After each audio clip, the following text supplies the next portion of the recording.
May siksikan na nga ng mga pasahero sa MRT3, may mga nakasiksik pang ipis. Isang pasahero ang nakagat. Na-disinfect na ang tren pero nag-utos ng investigasyon ang Transportation Department. May report si Jonathan Nandal. Dati ang problema sa MRT3, siksikan sa tren o kaya'y pilang kilometrik o kaya'y mga bagon na nagkakaaberya o tumitirik. Dumagdag ngayon itong mga ipis na nakasiksik sa bakal na hawakan. Nanindig po yung balahibo ko ilang beses po. Nakuna nito sa dulong bagon ng pasaherong si Joy na nakagat daw habang nakapatong ang braso sa hawakan.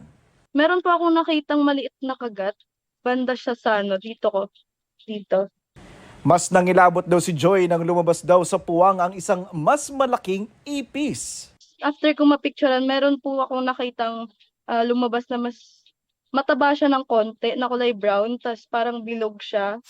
Ang karanasan ni Joy, ipinarating ng GMA Integrated News kay Transportation Secretary Giovanni Lopez na agad inutusan ng MRT3 General Manager na mag-imbestiga at umaksyon.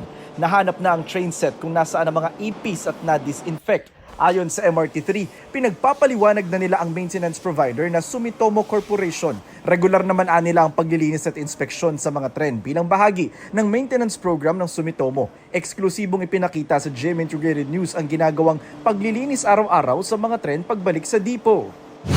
Ganito po pinapaliguan yung mga tren ng MRT3. Ang tawag po dito automatic train washing. Meron po diyang ibubugang tubig na may kasamang sabon tapos dadaan sa may brush.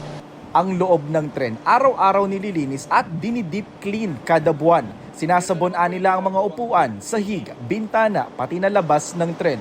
Bina-vacuum, kinukuskus ang mga duming-dumikit sa sahig gaya ng bubble gum at nag-i-spray ng alcohol pang disinfect at insecticide sa mga sulok-sulok ng bagon. Yung nag-viral po na picture, dyan po nakita yan. Ito, pakita ko sa inyo.